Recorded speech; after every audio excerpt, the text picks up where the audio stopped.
Okay, it is 6:00 p.m. We'll call this meeting to order. I'd like to welcome everyone to the Northern Regional Advisory Council meeting.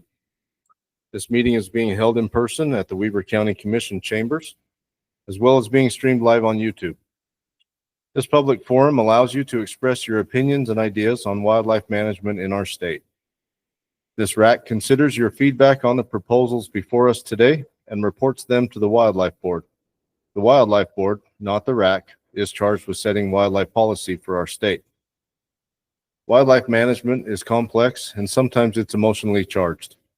We all have ideas and opinions about what is best for Utah's wildlife. It's why we're here today, and that's a good thing. We encourage those who want to express their opinion at today's meeting to fill out a comment card.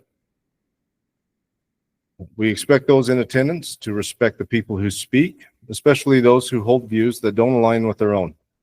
Respectful behavior helps facilitate efficient meetings where RAC members can listen, digest, and address the concerns, ideas, and proposals being presented for consideration. Disrespectful behavior includes booing, yelling, cheering, or laughing while someone is speaking. You can also help maintain a respectful space by referring to people by name instead of descriptors of their physical characteristics, demeanor, or gender. If this behavior occurs, the RAC chair will remind attendees to be respectful. If the behavior continues, the applicable individual will be asked to leave. Lastly, please help reduce distractions during the meeting by putting your phone on silent. If you need to take a call, we ask that you step outside. One other point of business for us when we leave tonight, we've been asked to exit out the west doors of the building here, please. Okay. Like to welcome all RAC members. We'll go through, we do have some new names here tonight, a few of them. So ask everyone to go through, state your name and who you represent. We'll start down here with Wyatt. Wyatt Selman, agriculture rep. James Carlson at large. Darren Perry, Shoshone Nation. Ryan Brown, public at large. Avery Cook, U.S. Forest Service.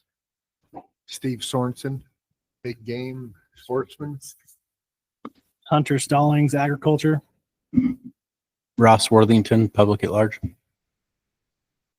Brandon Zundel, public at large. Okay. And I'm Brad Buchanan, also representing sportsmen. We do want to excuse Garrett Larson, Jessica Wade, and Jamie Butler from tonight's meeting. We do want to welcome the DWR staff, specifically those that provided presentations and are available to answer questions throughout the meeting. It's a long list tonight, just Lindy Barney. So welcome, Lindy. I'd like to welcome the public that are attending in person or watching on YouTube. Those that are attending in person will have the opportunity to provide comments regarding any agenda item. If you wish to make a comment, you must fill out the comment card for the item you wish to address and see that we receive it prior to the RAC discussion. The public that are watching on YouTube will not be able to provide live comments during the meeting. However, the presentations were provided for viewing online and the public was able to provide comments to the RAC members for this meeting. Okay, we've got all that taken care of. We'll go to approval of the agenda and the minutes from the last meeting.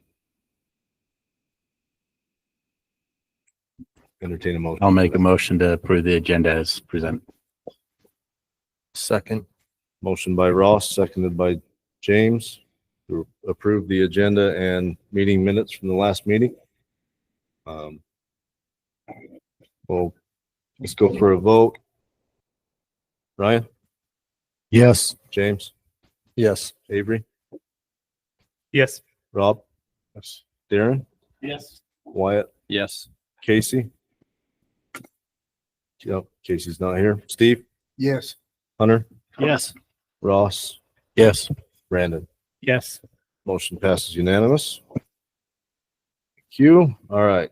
The Wildlife Board update from the last meeting, that was June 12th.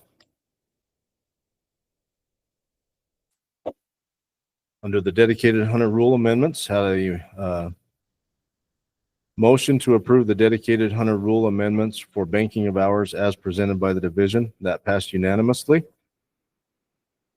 The conservation permit program rule amendments. We had a motion to approve as presented by the division, and that passed unanimously. For the outfitters guides and spotters rule amendments, the motion was to approve the outfitters guides and spotters rule R657-72 as presented with the revised language provided by the division. And that passed 3 in favor with 2 recusals. CWMUs with public land variance request, we had a motion to approve as presented by the division with the caveat that as landowners apply for this program going forward, that they understand there is another option available to them. That passed unanimously. For the WMA exemptions from license requirements, the motion was to approve the changes. WMA exemptions from license requirements as presented by the division with the inclusion of an exemption for federal employees accessing WMAs while conducting their official work duties. That passed unanimously. The sage grouse translocation, the motion was to approve as presented by the division, and that passed 4 in favor with 1 excused. The possession and release of pen-reared game birds rule amendments, the motion was to approve as presented by the division. That passed 4 in favor with 1 excused. And for the Antelope Island Memorandum of Understanding, the motion was to approve the memorandum as presented by the division, and that passed unanimously. Any questions on the last board meeting? Anyone? Okay. Let's go to a regional update. Blair?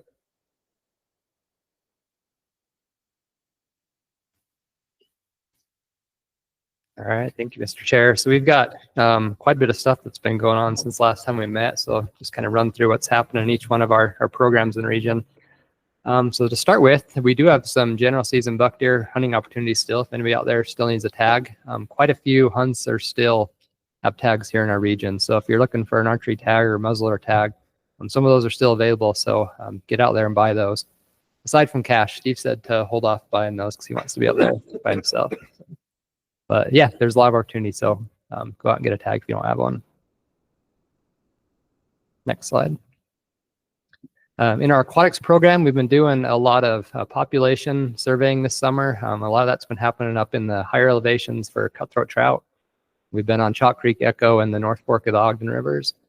We've also been doing some stuff at Bear Lake with hydroacoustics, looking at Bonneville Cisco. And then we've been up at Pineview as well, stalking small tiger muskies. We put about 2,000 of those in July. So there's a lot of new fish that'll be growing up pretty quick up there in the next year or so. Next slide. In our native aquatics program, a lot of our staff this time of year spend a lot of time below the surface of the water, looking for things that live on the substrate down at the bottom of the water column. They've been up in the higher elevations near Camas and on the Weber River looking for pearl shells. They've also been out in the Great Salt Lake wetlands looking for wing floater surveys. And then something that's pretty neat, they found 2 new drainages that are populations of crayfish out in western Box Elder County. So, and up on the Weber. So kind of exciting when we find those new populations. These are specifically crayfish. So it's kind of a cool thing that they found. On the Great Salt Lake, we have quite a bit of survey work that'll be happening. We have Intermountain West West Shorebird survey that'll be happening in about a week. Also some surveys for water birds and fallow ropes. And then as many of you know, if you're bird enthusiasts, the botulism is a big deal in the Great Salt Lake. So we'll be doing a research study out there trying to understand why it's happening and looking for ways that we can mitigate botulism in the future. Next slide. And we also were able to bring one of our biologists back that had left a couple years ago. And if any of you know Ashley Kajowski, she worked for our GSLEP program for quite a few years. And then she moved to Farmington Bay and has been overseeing the facilities down there for the last couple of years. Ashley's a biologist at heart, so she was pretty excited to get back into biology. So we brought her back into the region, and she'll be one of our waterfowl managers. It's a new position. She'll be over Bear River Bay, the Willard Spur, and the Blackhawk WMAs. Next slide. The rest of our waterfowl crew have been doing a lot of work. We applied and got a lot of money for projects out there the last couple of years. We've got a big one going on right now at Farmington Bay on the State Canal, rebuilding a dike out there and a berm and a dam. We've also got some stuff on Ogden Bay, replacing the South Run dike system out there to move water around. We also have Phragmites project that'll be kicking off this next week. That's a big month and a half long effort where our crews are out about 4 days a week, all day spraying Phragmites. So it's a big undertaking, but it opens up a lot of wetlands. So they'll be doing that for the next month or so. In our habitat program, we kicked off our East Canyon WMA Habitat Management Plan Committee last night. We are going to be working through some of the issues up there that we want to address and some of the goals we'll have for that property. So that should be going the next month or two, and then we'll write the plan and hopefully have that finalized this coming spring. Next slide. We've also been doing some water projects. We installed a new guzzler on our cold water WMA in Box Elder County.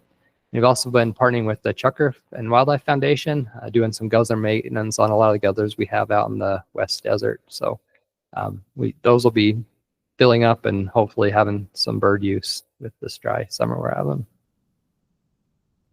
In our outreach program, we've been highlighting some of the work that we've been doing. One of those was a pretty successful Facebook post that we had that had over 200,000 views.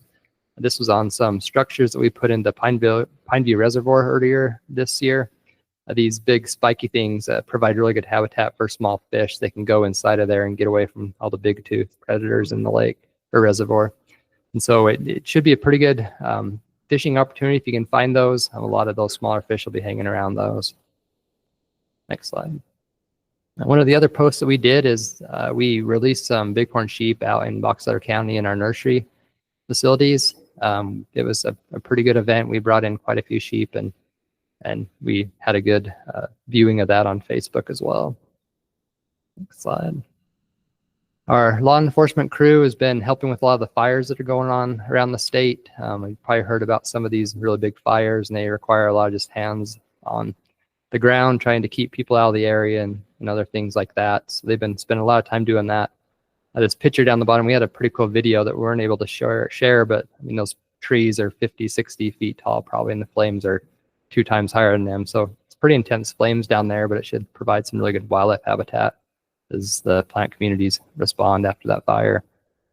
Our law enforcement personnel has also been responding to some issues we have on our wildlife management areas around the state. Just a lot of love and use on those. And this particular picture here is just a really well-developed motorcycle trail that we discovered and trying to catch people using it and enforce people legally using WMAs.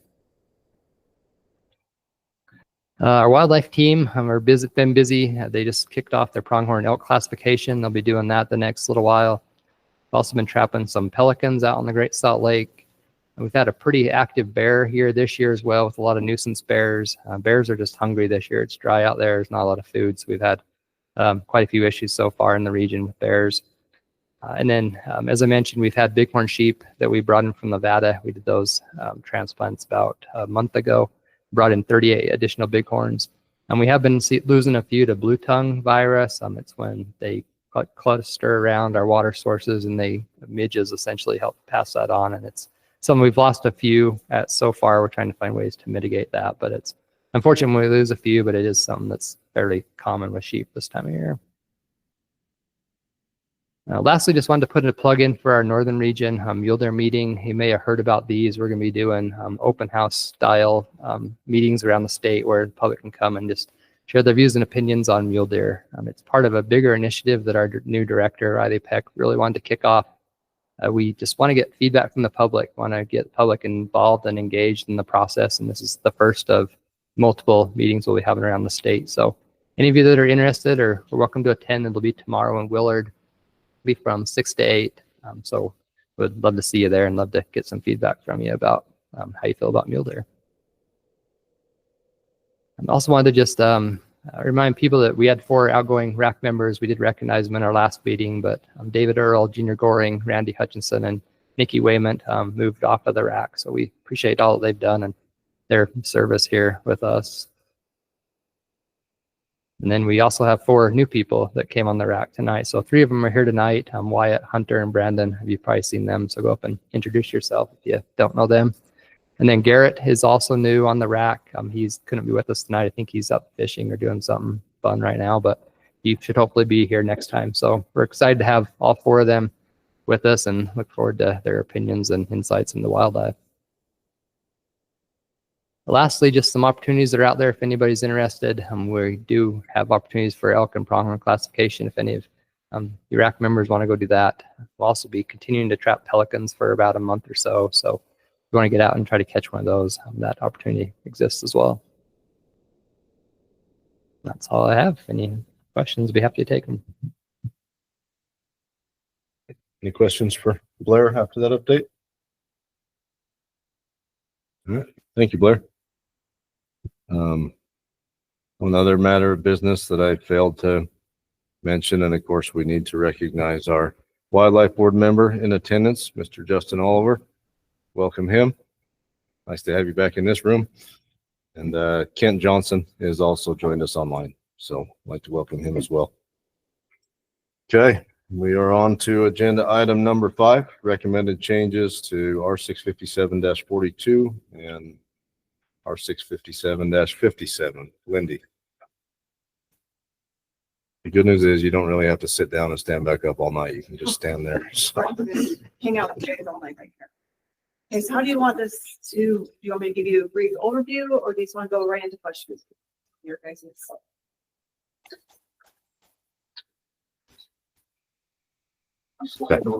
Wait. Yes. Yeah, I was. Go ahead. Sorry, I got distracted. Get your meeting under control, Steve. All right. Okay, so I'll give a kind of overview of this recommendation. So the first one is that there are some few incidences where we have our post date of our draw results and less than 30 days before the actual hunt starts. And this is mainly for our it's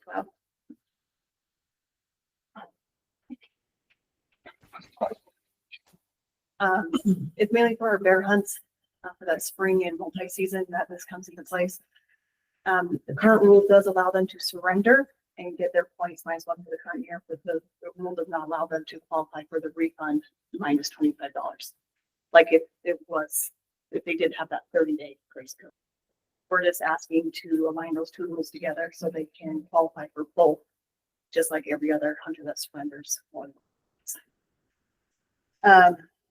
Next thing that we're recommending is that if you surrender for a medical reason, right now, when you submit your doctor's statement, you have up to 90 days to submit that. We're asking to cut that down to 30 days. It's more of a house cleaning thing that we ran into some eligibility issues, not getting points back into place, and waiting periods waived and all that stuff. So we're just asking to cut that down so we can take care of these hunters in a timely manner. The next portion of this rule change is just to add some language to align our medical surrenders with code that was missing from the rule. So a lot of hunters couldn't read it. So we're putting it into the rule form. The next one is same type of thing with our variance applications. Right now they have 120 days after their hunt ends to submit a variance application into us along with their medical paperwork. So that's like 5 months. Just putting that out there. So we again ran into eligibility issues. I'm trying not to take care of these as soon as they come in with the paperwork. So that's kind of why that one's just no housekeeping. Clean up. And then another one is to add another qualifying event to our variance rule, and that's for court order subpoenas that occurred during the hunt. So that you're substantially precluded from actually hunting. Right now that is not allowed, and so we've had incidences where that's come up. And last but not least is to remove the COVID-19 concern from the variance commission. We're past that. We have places, another, if you're ill with COVID, one of the things we have those mechanisms to take care of that. Okay, thank you. Any questions on those? Yeah, let's open it up to questions from the RAC. I've got one on the medical variance. Because it's 120 days right now, right? With the does it impact the big game versus when most of those hunts are done versus when dry? Is it just a matter of getting points reestablished for people, or is it? Yeah, or it's waive the eligibility, like their waiting period, or to, sometimes they qualify to have their hunt extended. And so then putting that into place, waiving the surveys, like all of those come, because some of these hunts go and start, end in December. So they put the clearing in May, where they can submit that paperwork into us. So this is not the medical paperwork, it's the actual application that we're saying, give it 30 days, you get 30 days after your hunt ends to submit the variance application and paperwork. For me, that brings up the question, why are we, for a medical, why are we giving them 30 days? Like at the point they're surrendering it, they should have already seen a doctor and gotten the information. So why not require it then without this 30 days? So for medical surrenders, they have to surrender the tag before the hunt ends.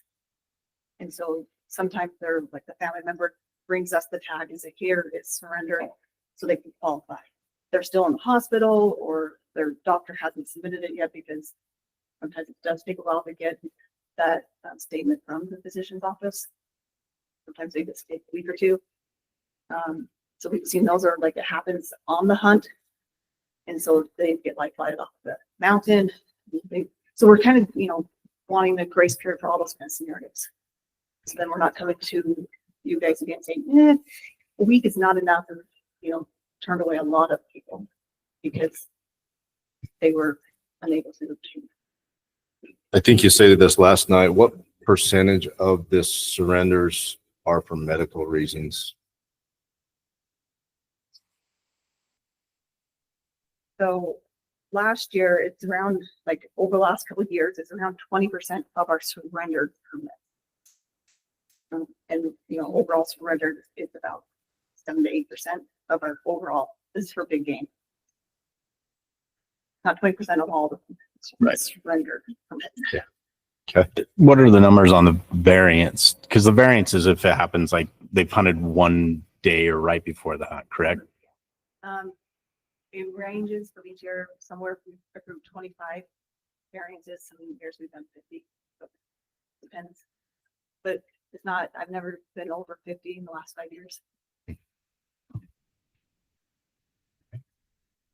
So it's a small number. But Any other questions from RAC members? Any questions from the public?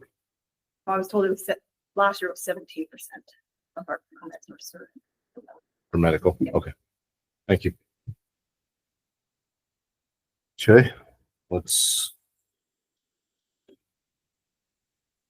go to Blair for summarized public comments on this agenda item. All right, so we had one member of the public respond to this agenda item. They were essentially neutral on it and didn't have a comment. So that's all the feedback I've got for you. Thank you. And don't have a public comment card on this agenda item, so we'll open it up for RAC discussion. I'm going to throw my biggest concern. I just got to throw it out just because I've seen it is with the variance, because the variance isn't just for the hunter. It can be hunter that has a family member, a child, something like that has something that comes up. And while I don't think 120 days is right, I think that's too long. I also think, honestly, 30 days might be too short, because depending on that circumstance, whatever the medical thing is, I know some people may still be dealing with that medical circumstance in those 30 days. It could be a family thing they're still dealing with in that time frame. So it's 30 days.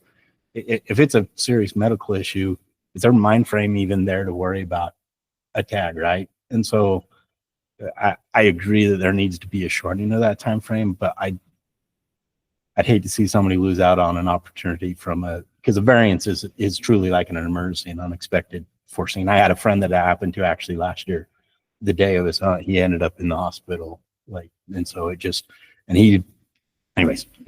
People don't know about it. They don't think about it. It's not their worry at that immediate moment, even within those 30 days. So I think a little bit more time is how I feel on something like that. When you say a little bit more time, what comes to your? Probably, I'd say like a 60-day. I debated about a 90, but I think a 90 still pushes it out too far. But I just think more than 30 days, but not the, somewhere in a 60, maybe a 90. I'd feel comfortable at 60. Do you have any, how does that put you as far as application and getting points and everything like that? Does that still a lot enough time? Yeah, no, it's still ample time, but we looked over the variances and just tried looking on most. It is a priority to them, is surprisingly, even if it is like, but yeah, your guys' prerogative, like, it still would help, like, we'd be, if those late December hunts or January bison hunts, like 2 months, it'll put you right at the beginning time frame. So, still manageable, better than May. But, we've looked over the last couple of years and most people, we're willing to work with people, as long as they get their tag into us and their communications with us, we don't just like shut them off. But as long as like we're working through the process, getting it going, and it's not, and type stuff. Lindy, does anybody surprise you at the end of the 120 days with something? Very often? Like turn one in on day 120. 119? Oh yeah, every year. Okay. What percentage would you say do it within the first 30 days of all the variances? I mean, is the majority Probably of people, 90%. that most of the people are pretty well. Oh yeah. Okay. Yeah. But it's just come to, where we're running into those time frames where it has caused some issues.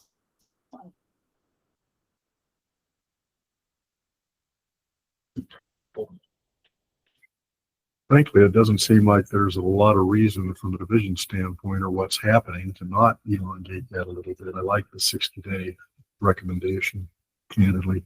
If it was hurting the division in terms of what they needed to deal with, or if it appeared that people were taking advantage of it, I don't think any of that appears here. So I don't think we need that kind of a quick cutoff either.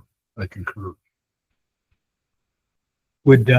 Ross, would 45 days still make sense to you? Just that way it wouldn't overlap with the hunt draw period at all? I just personally lean to at least a 60-day. It's clearly a small number. The person I know didn't even know variance was an option. And anyways, he was telling me that he didn't get to hunt. And I was like, wait, why? And he explained it. And I actually was the one that told him about it. Had he not had, if it was 30 days, he wouldn't have been able to submit for it. So, and again, it's a rare, but for somebody, I just would personally look at it. The last thing I'm worried about is a tag. If I've got a kid or a spouse or somebody that's dealing with some major medical, like it's just not going to be top of mind. Is it very often? No, small number, but I think just to give that's where I'd fall on the 60 versus the 45.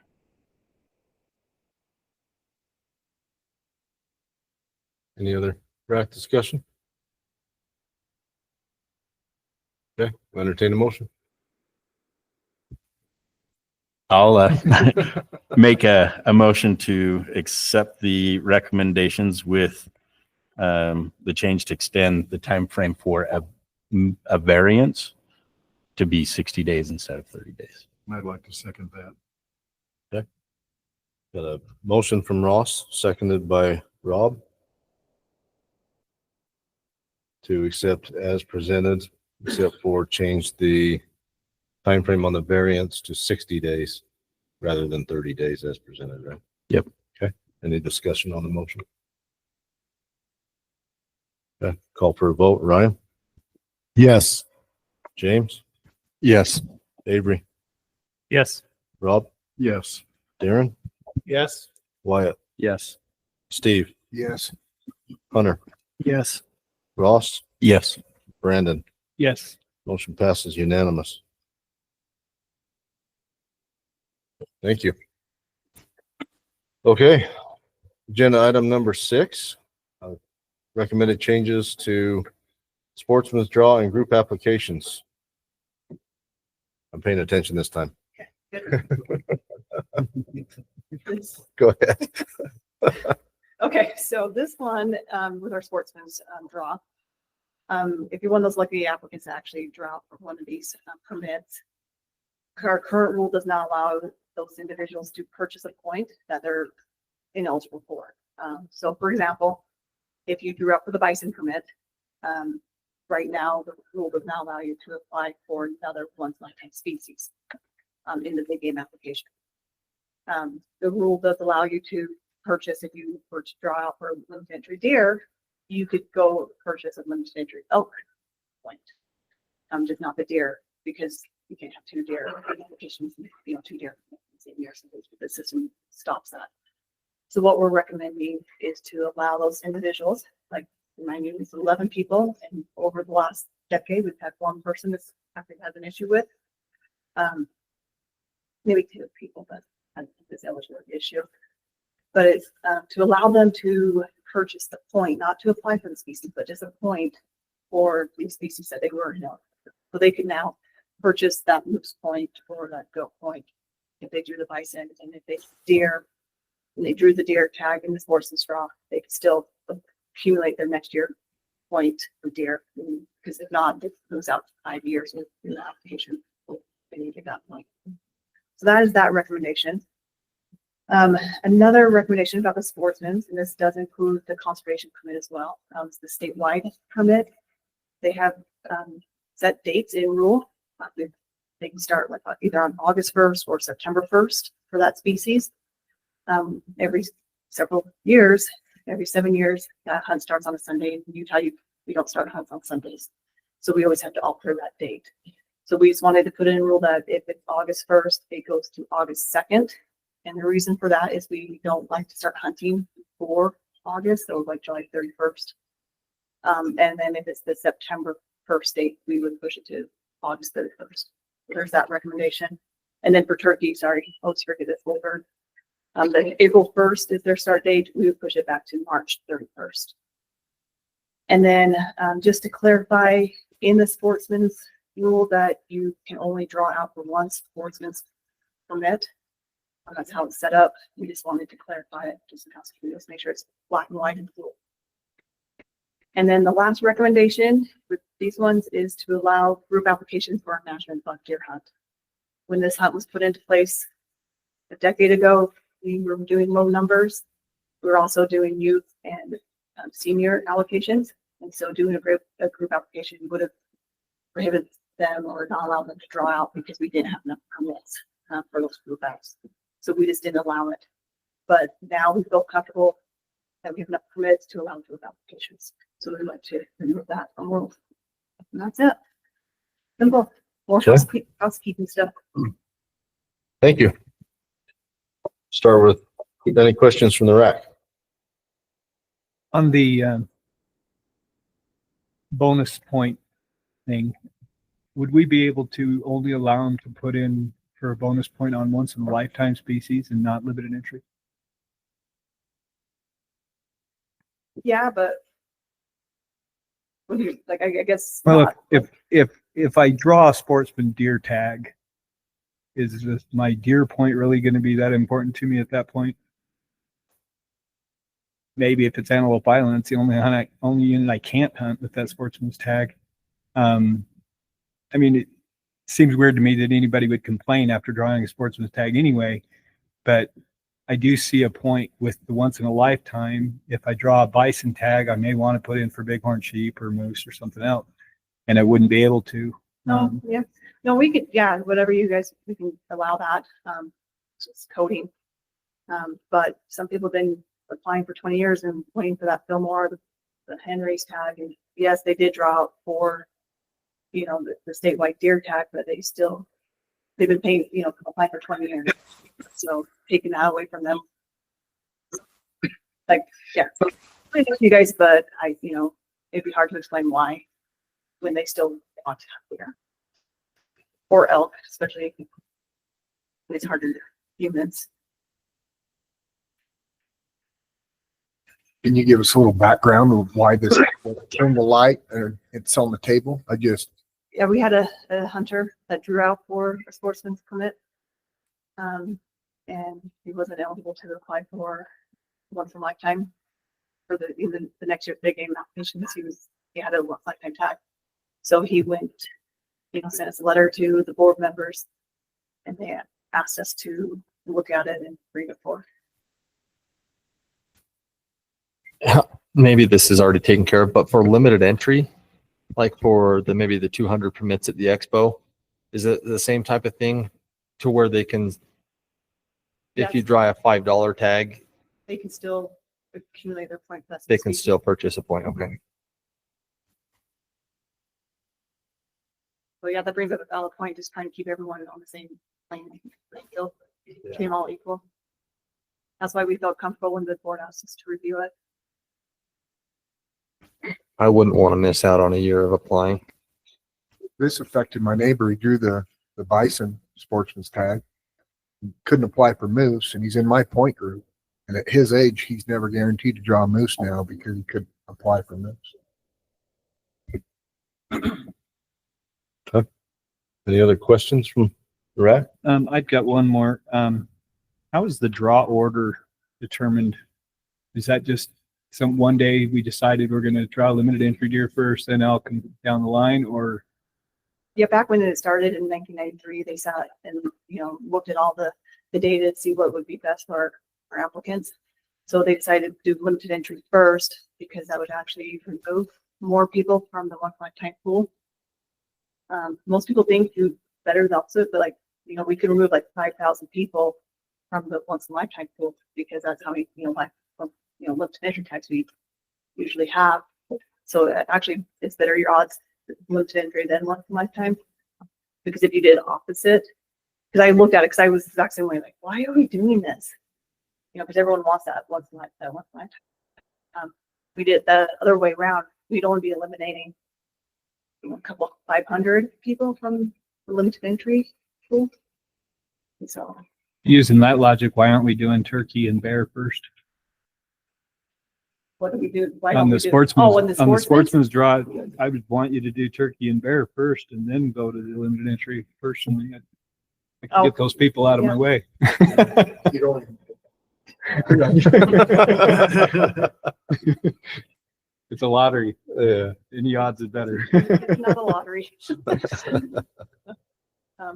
Yeah, if you want, close that, it's definitely things, just a programming change, but we put them on the end just because they have less applicants. Just So like for when- the sportsman's draw, it's really just mirroring what we do on big Mhm. game. It's the exact, and then we put the turkey and the bear. They're exact big thing. Any other questions from the RAC? Okay, any questions from the public? All right, let's summarize public comments. All right, for this one, we only had one response as well, and that person strongly agreed with the recommendation. All right. We do not have a public comment card for this agenda item, so we'll open it up for RAC discussion.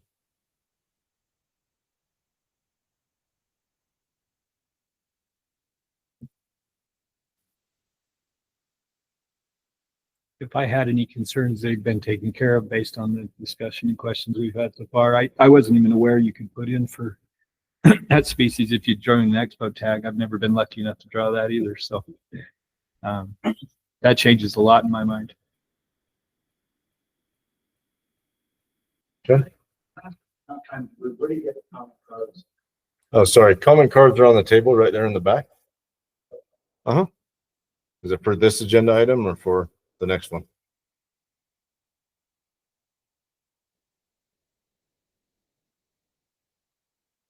Okay. If you want to come up and make your comments and then fill out that card once you're done. So I haven't been to. If you want to, sorry, will you state your name? My into name's the Mike microphone? Henderson, Murray, Utah. Thank you. I've been to RAC meeting probably 4 years. We gave up because you guys don't listen. And I can give you case after case of trying to make change. Put back when we started the CMWUs, Tim Perlman was the director.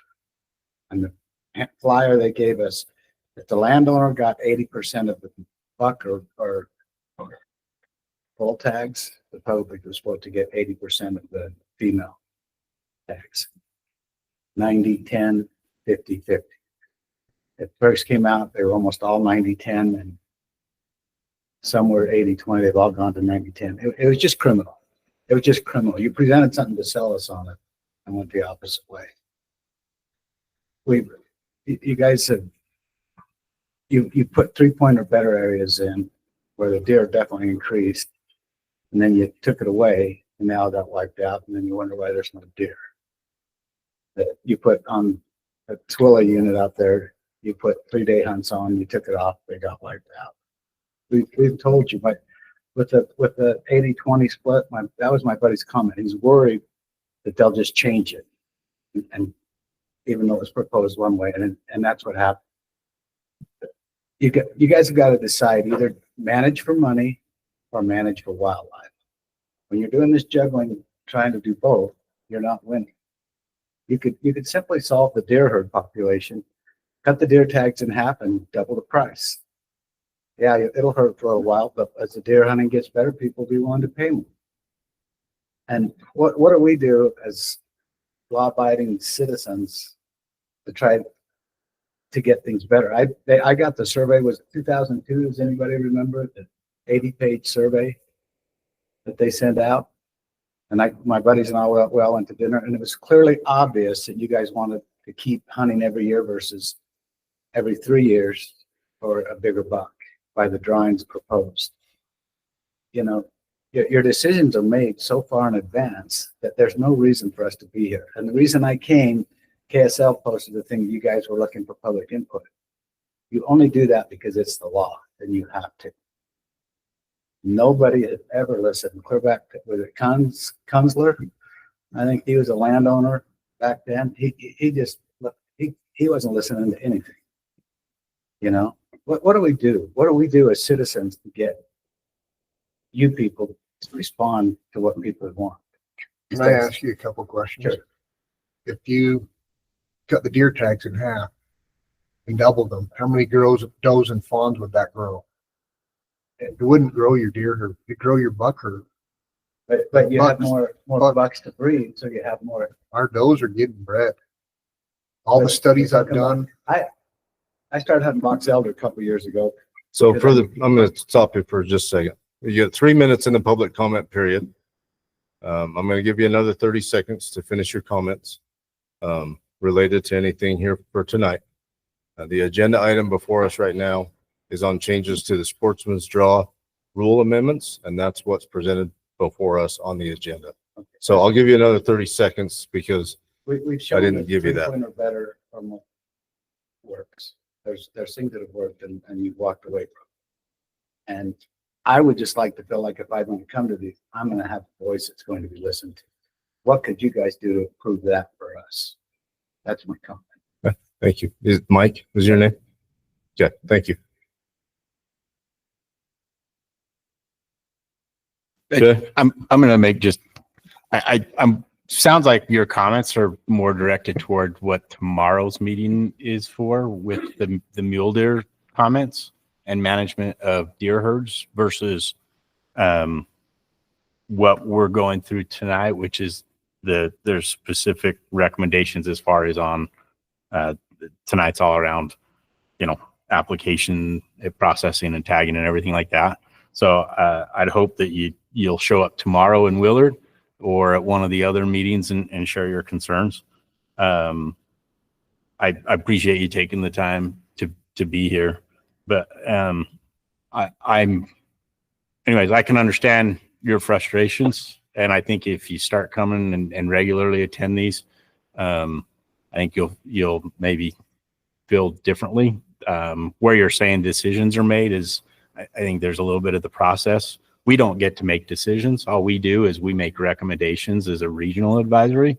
And I've been coming to these. So I moved out of state, came back a little over 15 years ago, and I've been coming regularly since. And I'll tell you, participating, the RACs listen.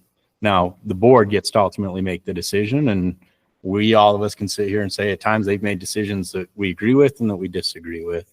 And I would encourage you to show up to those meetings as well and voice the appropriate concerns there. The more people we can get, I can tell you as a member on the RAC, I get frustrated listening to the public complain and all the social media posts. And we come to these meetings and it's empty. like I care. I think I appreciate it. Like I say that truly, and I appreciate you taking the time.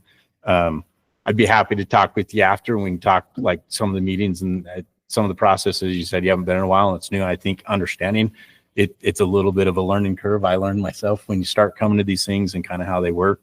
But we'd love more voices. I'd love to have this room full of public commenting. So appreciate you being here. I'd encourage you tomorrow to bring up your concerns if you can make it to that meeting or to one of the other future meetings on the mule deer management. Okay, we're to RAC discussion, sportsman's drawing group applications.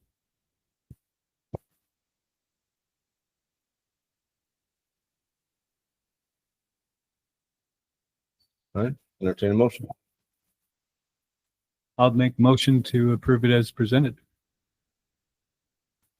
I'll second that. Motion by Brandon, seconded by Steve to accept as presented. Any discussion on the motion? Okay, we'll call for a vote. Ryan? Yes. James? Yes. Avery? Yes. Rob? Yes. Darren? Yes. Wyatt? Yes. Steve? Yes. Hunter? Yes. Ross? Yes. And Brandon? Yes. Motion passes unanimous. Okay. Agenda item number 7. This is recommended changes R657-73 tagging requirements with Lindy. Okay. This recommendation is actually to create a new rule, R657-73. So what we did is to consolidate all of our tagging requirements into one rule for all the species, and then add language to allow electronic tagging, or as abbreviated e-tagging. So within this new rule, you can still physically tag an animal, or you can e-tag. So we're not saying it's one or the other, we're still saying that options do either or type thing. So under this new rule, hunters that choose to physically tag an animal still need to completely detach the tag from the permit, completely remove the appropriate notches to correspond with the date of the animal that it was taken on, and then physically attach that tag to the carcass where it's securely fastened and visible. So that has not changed. The one thing that has changed in this rule is that we no longer will require you to have the tag remain the largest portion of the meat until the animal is entirely consumed. I worked with law enforcement on this rule, and they felt comfortable with removing that from the rule. That was no longer needed.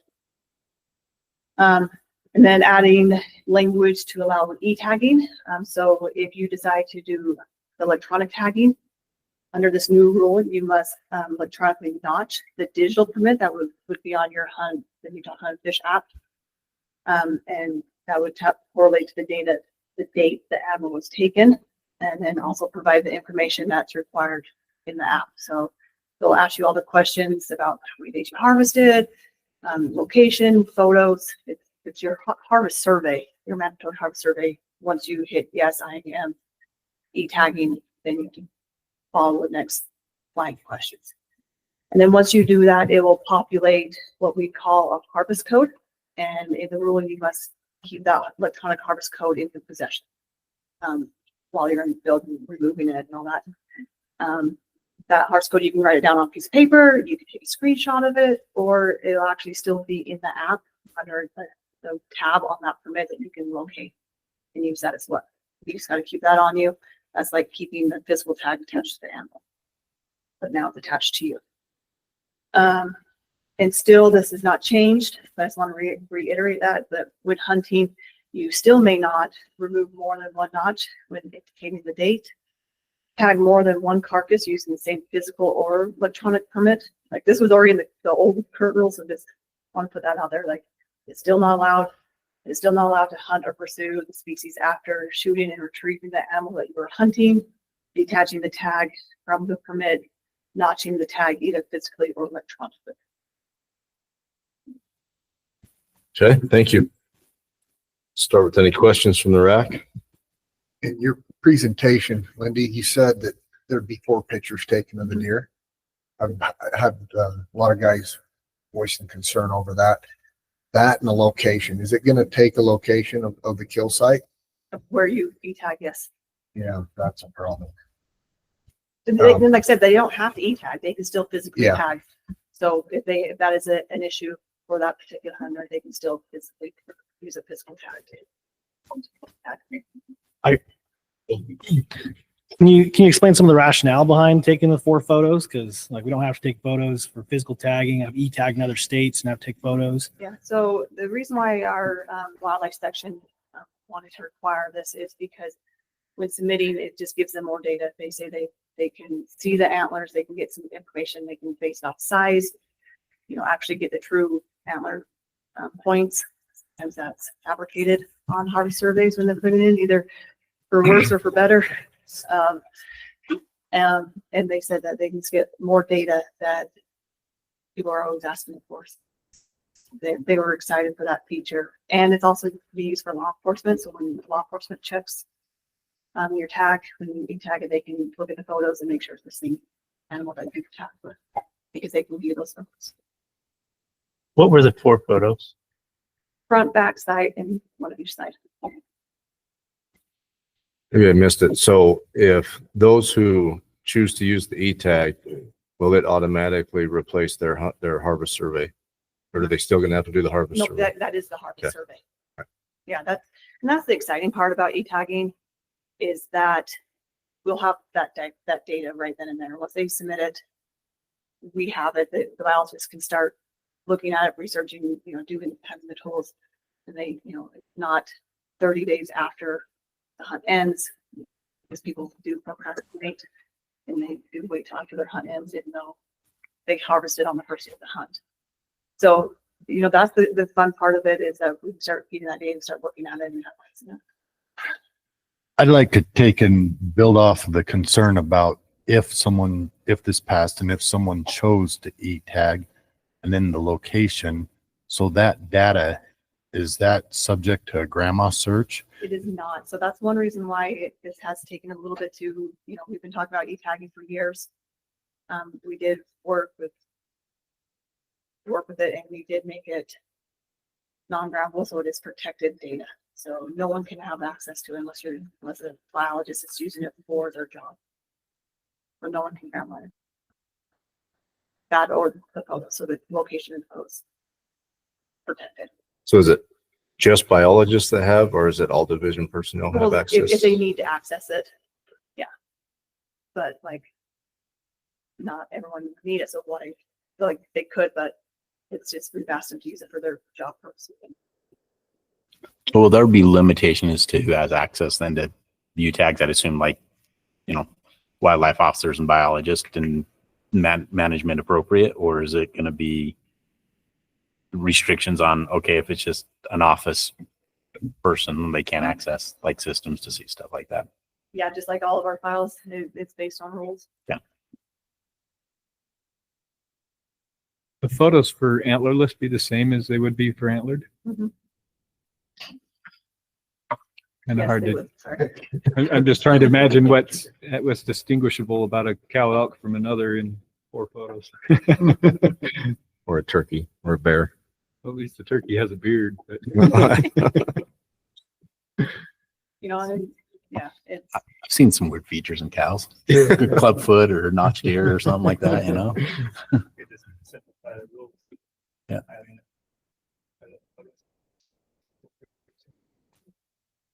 Is that an option to do on an antlerless, or is it make it more complicated just to say? that would make it super complicated.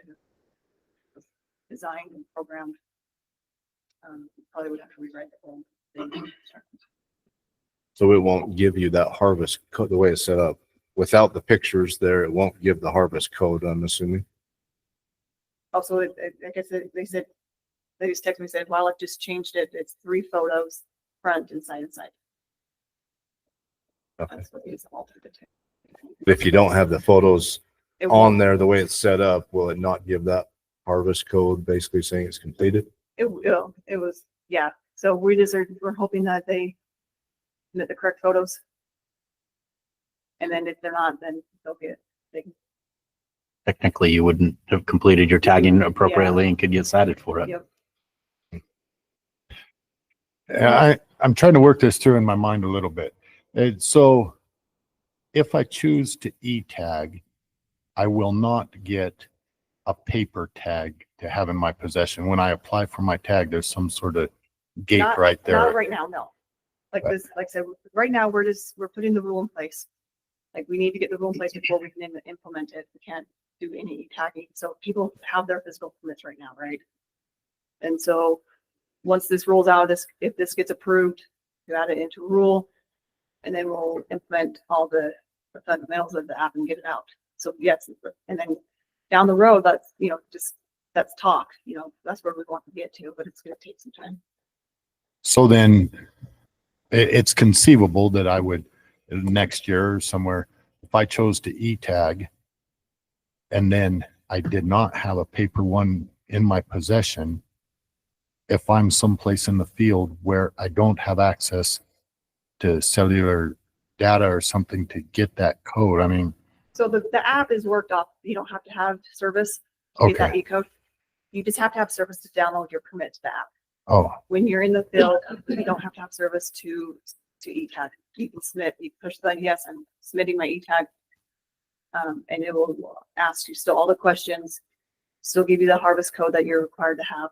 And then once you get into service, you reopen the app and it'll download all the information to this. If I understand right, it's similar to the Coyote Bounty Mhm. app where you can be out of service Yep. and then it'll upload as soon as you get back into Yep. service. Right. But in theory, I could decide the day of harvest if I wanted to e-tag or physical tag moving forward, right? Correct, yes. Okay, That's because exactly that to me, I mean, if I'm in a place where it's not, that I don't care if anybody knows the location, I decide to e-tag to make it easier, but if I have the option to physical tag, I think that makes a difference too, depending on. Like I said, we're just trying to get this into place and we're still working out some of the fundamentals, but we need to get, those are all just like back end things. And as the progress moving forward, things are always going to change. As things develop, everything always gets better. Are there plans to eliminate the paper tag? Not in at the this time, future? no. No, because we know people that have a flip phone. That's my job. I'm a little bit. You're a little bit up. I'm a little bit up there. I don't want to work it, but I have one. But no, there isn't talk just to mandate e-tagging, because, there are people that choose not to use technology or have the capabilities so that is not. Or my phone ran out of batteries. I lost my tag on the field, and you can, my own son one time lost his physical tag in the field and said, well, you're done. Yeah. Because I'm going to run down to an agent to get it, but Or- it happens. Or getting to the field and realizing you left your physical tag back at home and you had to drive Yep. 3.5 hours and And you can already download it and. been there, done that. Yep. Yep. I've actually, will call me and I ran it to them. Yeah. So there's scenarios where each one of them that could lose their tag or their phone die or break or them off. Okay. Any other questions? Any questions from the public? Okay. Summarize public comments on this one. Yep. So we actually had 3 responses on this one. One person strongly agreed, one somewhat disagreed, and one strongly disagreed. I think all the 2 comments that we received, I think were probably because of just a lack of information. Both of them kind of revolved around preferring to keep the physical tag instead of the electronic tag. And I think there was some confusion on that the paper tag is not going away.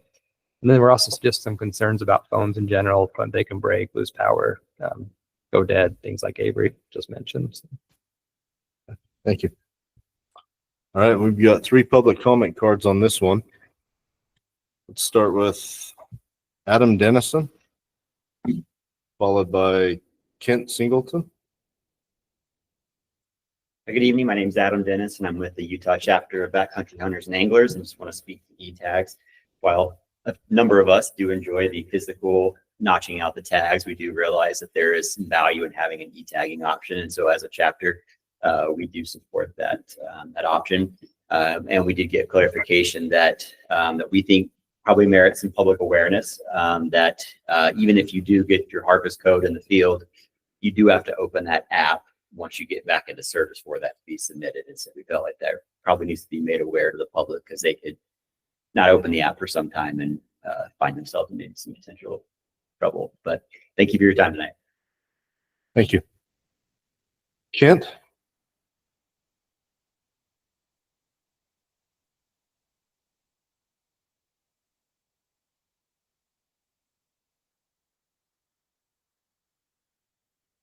Good evening, Chair and Council members. I'm Kent Singleton, a 77-year-old veteran, Vietnam veteran, and owner of property in Taggart and Morgan County, speaking regarding my private property experiencing the threat of eminent domain and trespassing. First, the prior owner's walk-in access contract covering the fishing, hunting, and trapping terminated immediately upon change of ownership as per the Utah Administrative Rule R657-6-9, which ends any active lease upon the property transfer. I was directed to install no trespassing signs. Yet DNR DWR Walking Access Program continues to maintain old and new fishing signage and licensed fishermen, boaters, hunters, trappers, and outfitters to operate on my property, and literally thousands of people on my property every day without my permission and without compensation, and leaving me bearing all liability. Second, I first must clarify that Officer Hancock served as the DNR DWR Walk-in Access Enforcement Officer in July the 20th of 2022. Deputy Chalmers of the Morgan County Sheriff's Office, with Hancock's endorsement, without warning, issued my 78-year-old wife a criminal trespassing citation seeking 6 months jail and $2,000 fine when she was merely servicing my security camera. That citation is still causing significant emotional distress to our family. Third, I approached the property rights ombudsman under code 13-43-204 requesting mediation to resolve those matters, but was refused. Meanwhile, DNR DWR's Walking Access Program continues to post signage and encourage public entry under false premises. Therefore, I respectfully submit that this is a grammar request to the RAC to urge the Northern Region staff to, number one, immediately remove all outdated misleading signage, including fishing signs. Number two, cease licensing outfitters or public access to my property, and publicly clarify that my parcel is no longer enrolled in the Walk-in Access Program. I also asked RAC to urge the Property Rights Ombudsman Office to reconsider mediation given their statutory obligation and refusal to engage despite repeated attempts. I am able to provide documentation, including the walk-in access termination letter, ownership transfer records, boundary surveys, correspondence, etc., the Property Rights Ombudsman's information, and copies of the citation history, the criminal citation history. Please include this statement in the photograph. Include this statement in the photograph of your 8-foot sign in my driveway, included in tonight's official record. The noise and conflicting stories out there can be overwhelming. Staying truly informed has never been more important. Citizens Portal empowers you with a clear, trusted, local, and national civic information that can be researched by prompting with a single word like trespassing or a phrase like eminent domain and property rights. Thank you. Thank you. Yeah, nice one to mention. We appreciate your comment. You can leave those with me or with Jody if you'd like, and we can get them to the appropriate personnel. Okay, thank you, Ken. We have a comment card for William Austin Carter that will be done via telephone. Is that, Kent, is that going to be? Okay. Your patience with that, I have a full one to accommodate this.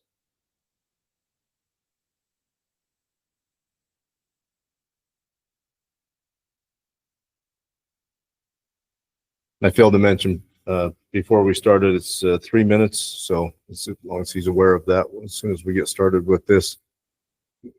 Okay.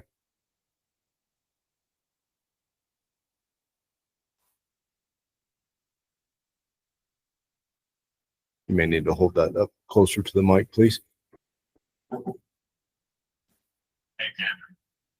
Hi, Austin, you're on. Austin Carter. I live up in the Foot Cliffs.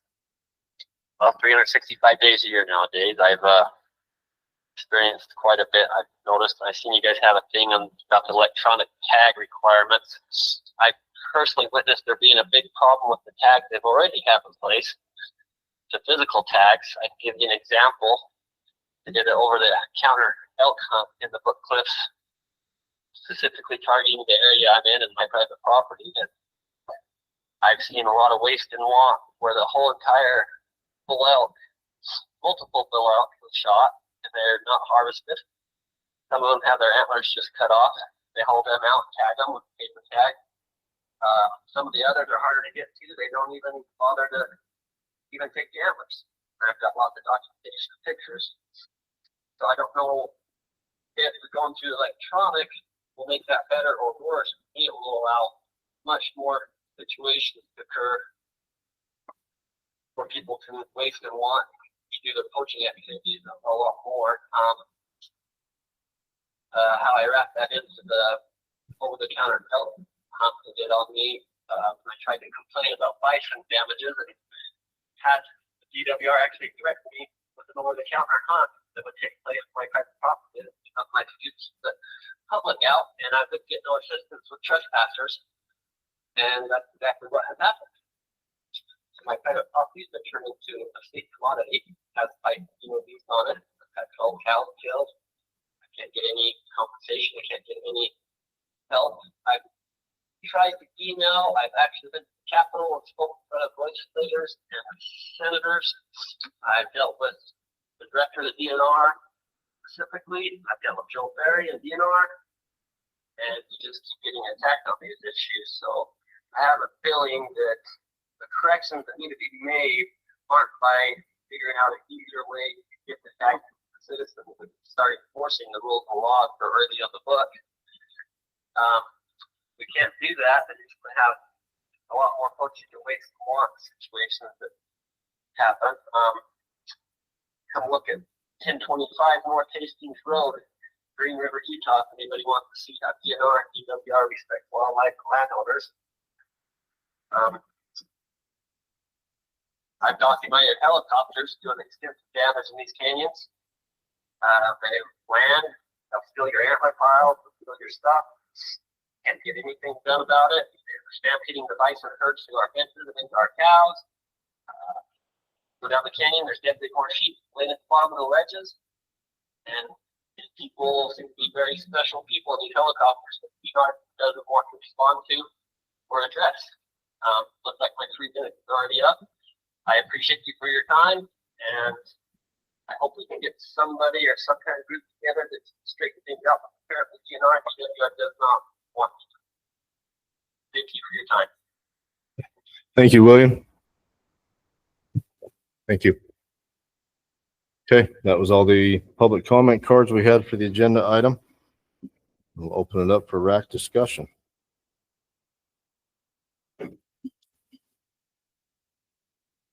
I'm pretty excited by this. I share some of the concerns about privacy of our respective hunting holes, but overall, with the assurance that it can't be grandmaed, that the information is used that way, and that it's optional, I think this is really a proactive step and really exciting. I'm glad that the division's considering this and proposing this.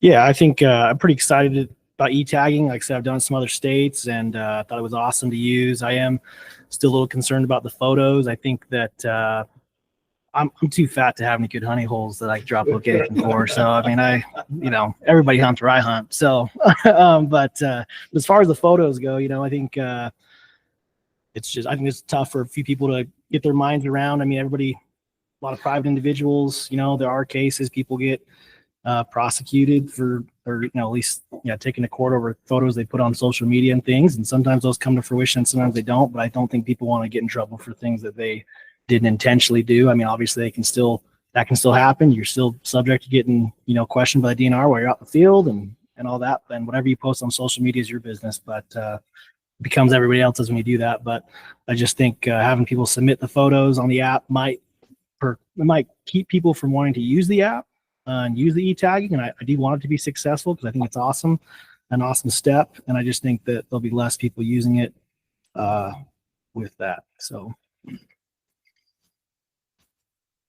my biggest concern about this would be in the future when they make it mandatory, and Brett Silman can't hunt after that, for one. For two, echo what Hunter said about the pictures. Everybody I've talked to has a big time concern with the pictures and didn't know about the GPS location. I know these guys are going to flip and never use it, but what happens when they do have to use it down the road? That's my concern, and that was their concern. Heck, my friends don't get pictures of my deer. My wife might be lucky enough to get one, but I do not send my pictures around, and I will never use this for the fact of the GPS location and the pictures. For the concern with the pictures, is it having the landscape in the background, or is it the actual, just the animal? Just the animal. There's, If I don't send pictures to my friends, I'm not going to send them. with your phones, you take a picture and you post it, and there's ways, if you don't turn off certain features, that anybody can see where it's at. But I mean, personally, I think it's a great option. I think it's the concerns are, I guess the biggest push would be to make sure, and that is we participate in the future, is to make sure that paper and e-tagging is always an option. If it's always an option, then those that are concerned, it's kind of, to me, a non-issue. If you don't like it, then don't do it and continue with the old-fashioned paper. I think that's great. For those that are okay with it, go with it. It gives you multiple options. I understand the concern in one sense with the pictures and with the GPS. I also appreciate the pictures in the sense of, talking with wildlife officers. It gives them, somebody shoots a small buck and walking off the mountain and sees a bigger buck, and I'm going to shoot that one instead. And they don't have, it just keeps honest people honest, is, I think, one way to kind of look at it. The gentleman talking with some of the poaching, I guess if we really go to that, right? He was complaining about poaching down there in the Book Cliffs and his concerns with the e-tag. Poachers are going to poach. They're not hunters. There's a difference. That's why they're called poachers. And anybody that's up for hunting and fair game chase and doing what's ethical, there's not a single person I know that's all about that would support anything. So it's disheartening to hear that those issues are going on. Can't speak to anything and how it's being handled or anything like that, but I'd hope he continues to try to submit those things where he can. Where a lot of people don't realize is those division officers, there's one or two covering hundreds of miles, and they can't be everywhere at once. I don't envy them and the job that they have to do. And unfortunately, our wildlife doesn't get sometimes the protection it should. Someone can do some harm to some cat or dog and end up in prison, but you go poach a deer or an elk or anything like that, and a fine and a slap on the wrist. I'd love to see things there, but that just is, we don't get to control that. We're here to get to give our input in the feed that it is. But anyways, sorry, long rant. I like the tagging. For those that want to do it, great. If you don't, keep it old fashioned. Can I add to that? I agree. I think the e-tagging is a good option as long as how do you say that? But as long as we make sure that we always keep an option of a paper tag for that reason. But I don't think it's going to help with poaching as much, but I do think that there's a lot of waste that goes on when people just cut the back straps off and leave the rest. I don't agree with that. With the pictures being taken, and the way that gets found is somebody else walks on top of it. We've seen it on our property. Somebody else finds it, sends that picture into the division and says, look, there's a lot of waste going on here. if there's a picture on that e-tag that can match the antlers and match that animal and the location, that makes it way easier for the law enforcement to stop that. Cause that, I don't agree with the wasting like the gentleman said on the public. So I think on that, and we've all forgot our tags. So that would make it nice to at least have the option, or our kids, you know, I mean, most of the time, the guys that have the honey holes that are after the big bucks, they're usually on it, but take your kid out and doesn't have his tag and you can still hunt with your kids and stuff. So I'm in favor of it. Lindy, can I ask you one question?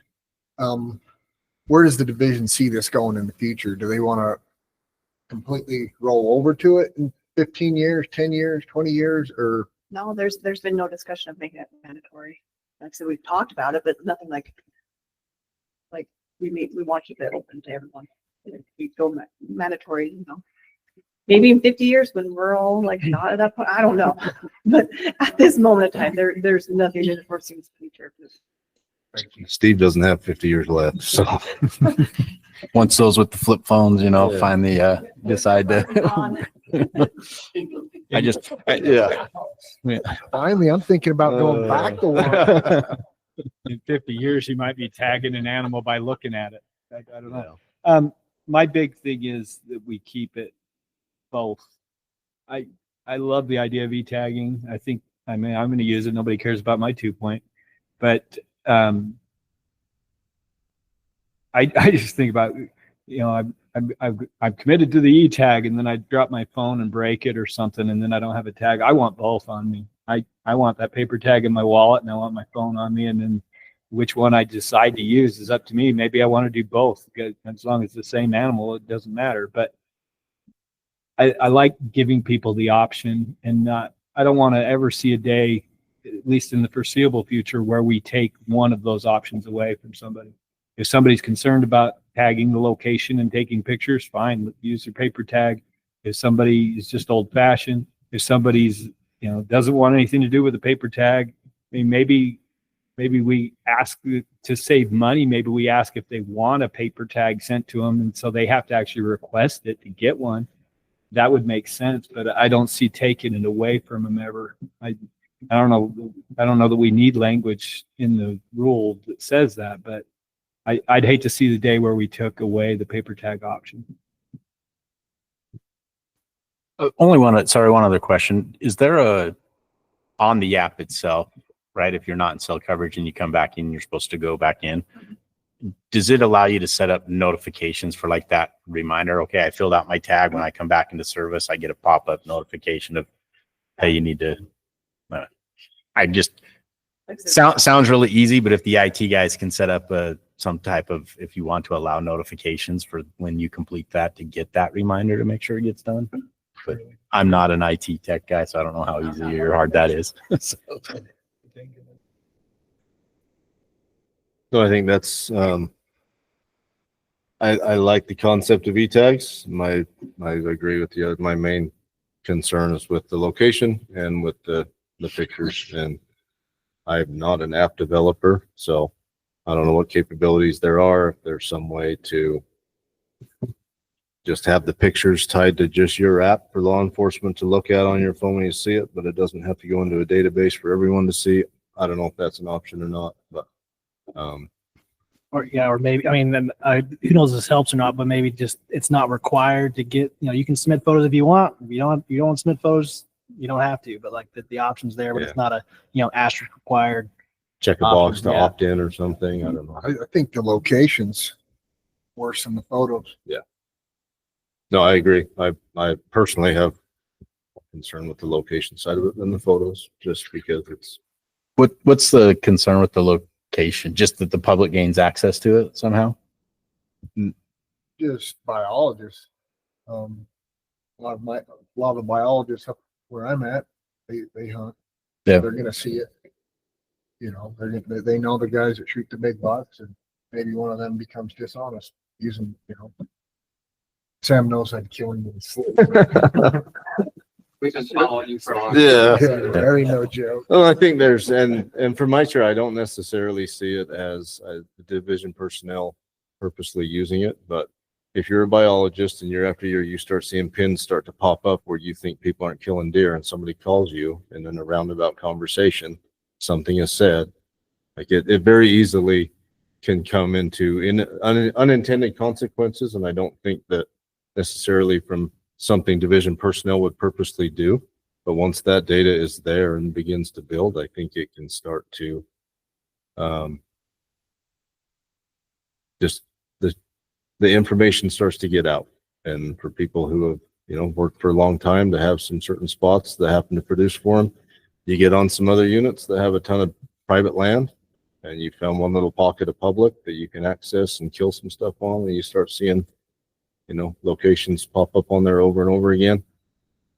It's just possible. And it's not anything about division personnel doing it on purpose. I really don't believe that in any way. It's just, it can happen naturally in some ways. And that's where I think that's kind of more of my concern. Yeah, I mean, it's fair. And the unintended consequences and what comes down the road. If there's some type of hack somehow that again, it's the biggest thing to me just comes down to, as long as people have the option to stay with the paper, then, choose your method. So Candidly, I think there are pros and cons, lots of them both ways on this. It's certainly nice. I've had experiences where a tag can get ripped off and transporting a carcass. That's not unusual. And to have the electronic to be able to back that up is great.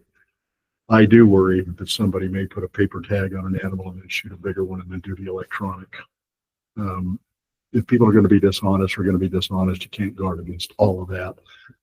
But I see the pros and the cons of it. I don't think it's all black and white, to be honest. I agree with you, but the tags nowadays are just on paper. They're not even on that rip-proof paper from the division. And so if someone wanted to make themselves an extra tag there, I mean, criminals are going to figure out a way to do it, but these are just paper tags. They're able, if they wanted to go shoot another one and print another tag, they could do it anyways. And so It actually is dirt in this paper. Is it? It is a special piece of paper that we have for our permits. So if you see a piece of paper, then it's probably not. Some other states have gone to. Are yours print it yourself, paper, but- James? I am a printer, so But it's a little bit different than it was a couple of years ago. It is just pure white. yeah. It was paper a couple years ago, right? No, it was like a cream color a couple of years ago, and then we Yeah, so changed it's got, I mean, it's not like just your normal copy paper, No. but it's it a is- durable piece of paper that is Yeah. hard to rip. it's not like the Tyvek cloth ones that they used to No. give. So Yeah. I'm getting to the point though that if they're wanting to figure out a way to do something illegal, they'll figure out a way to do it. So it's kind of nice to have options. Okay, any other discussion? All right, entertain a motion. I'll make a motion that we approve the recommended changes to R 657-73 as presented by the division. I'll second. Okay, and a motion by Rob, seconded by Ross to approve as presented. Any discussion on the motion? I just had a thought about people not knowing that it's going to give a location. So maybe a little box that says you can't use a scope rifle this year in the cache, maybe something similar to that, where people aren't giving up their location unknowingly.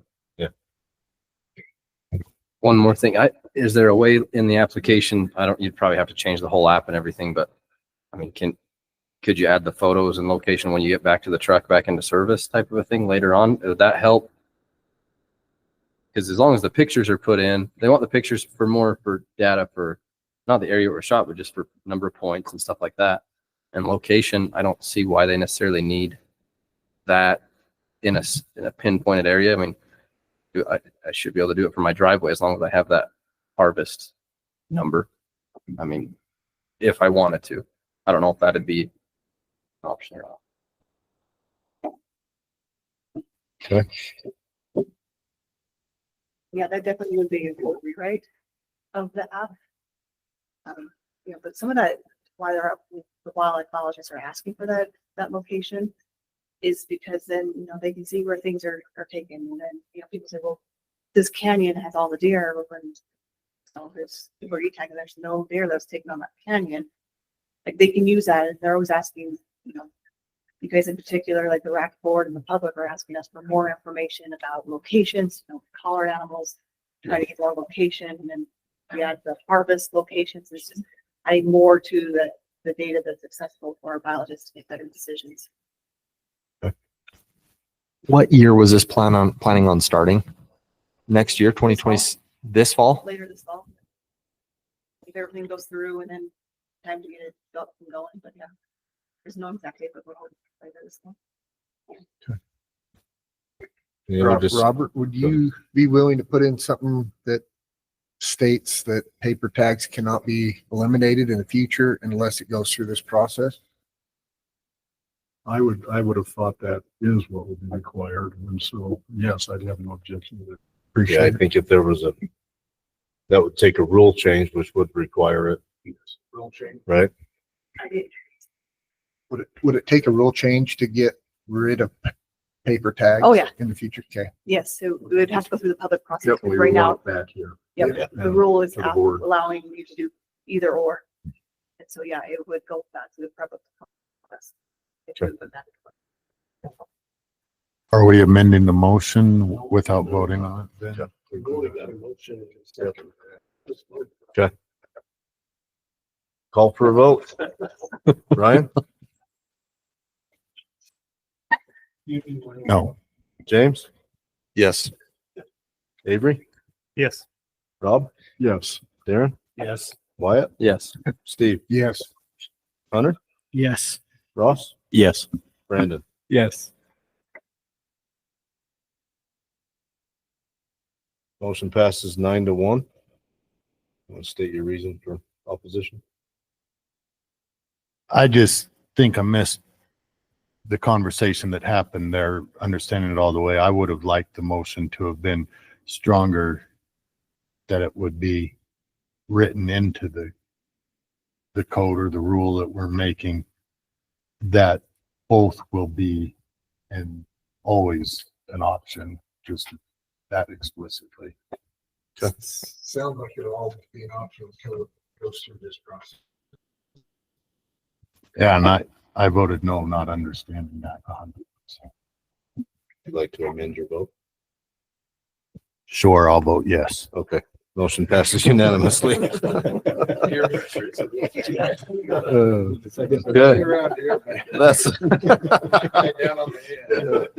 That's the last agenda item. So someone want to make a motion to adjourn? I'll make a motion to adjourn. Second. All right. Motion by Steve, seconded by Hunter. Any opposed? Nope. Meeting adjourned. Thank you. I think that's a record.